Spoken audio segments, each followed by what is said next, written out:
Morning greetings from Balay Lacoy, Socorro, Oriental Mindoro. I stayed here the last 3 days and today is December 9, 2025. And look what I found in the room I stayed in. Pagkilala, recognize indigenous peoples and ancestral domain, indigenous cultural communities. So this is a coffee table. And wow, it's a treasure. Ganda. See?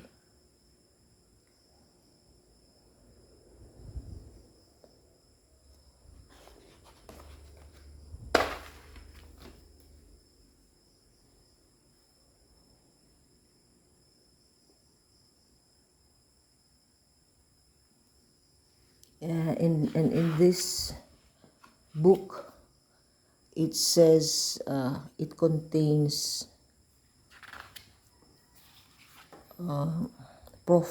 maybe profiles. Recognize who we are, where we come from, where we are, and what makes us unique as peoples. See that in our diversity, there is a thread that binds us. We are one. Oh, this is beautifully said. Ito ay ginawa ng TPB Philippines, which is Tourism Promotions Board Philippines. Indigenous Cultural Communities Pagkilala is the title. And a partnership between the National Commission on Indigenous Peoples, NCIP, and the Tourism Promotion Board, TPB, of the Department of Tourism, DOT. And copyright 2021.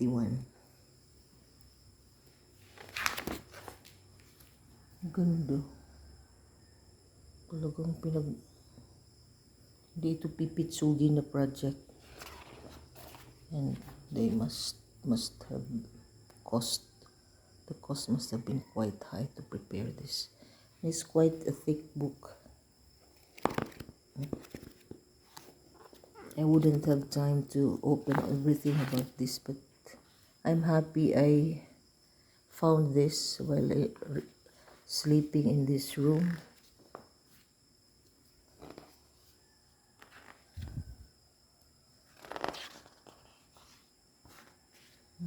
Okay. Galing naman.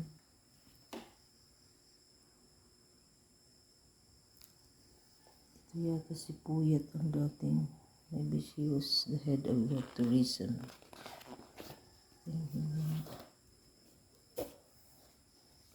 Ayun, kanina may nakita ko. This 1904 outline map of the Philippine Islands showing distribution of Negritos. So, long before the Spaniards came, meron na pong nakatira dito sa atin.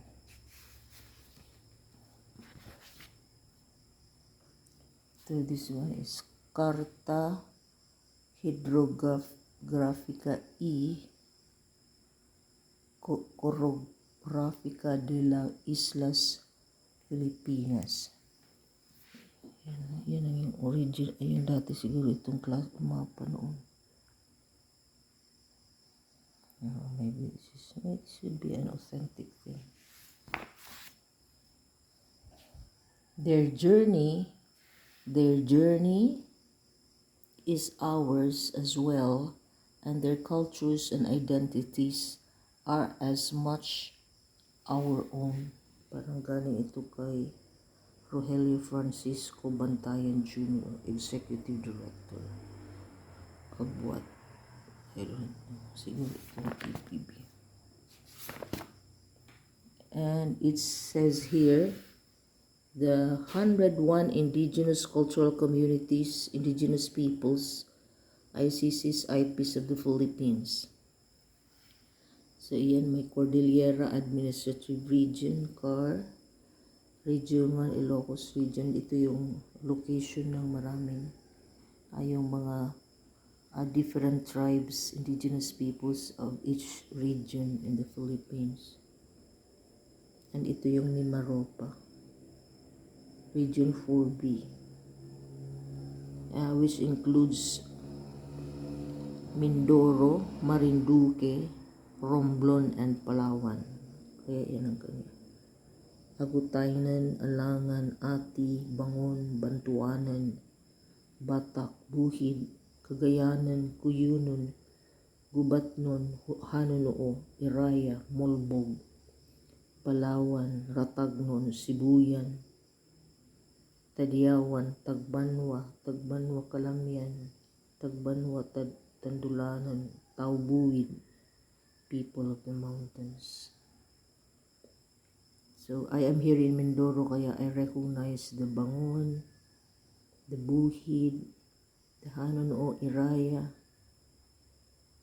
and Tadiawan, most especially because yan po ang specific tribe which I am serving right now. Kaya in a way for me, discovering this book is some kind of an affirmation, a confirmation of my plan as I turn 67 next year to focus on my being a missionary to the Mangyans. That's my vision statement. I am a woman disciple, a missionary to the Mangyans.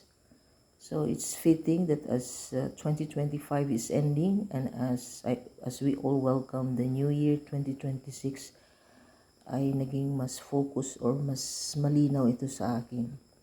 So in my choices, in my decisions, it will always have to be top priority, my Mangyan mission, my being a missionary to the Mangyans.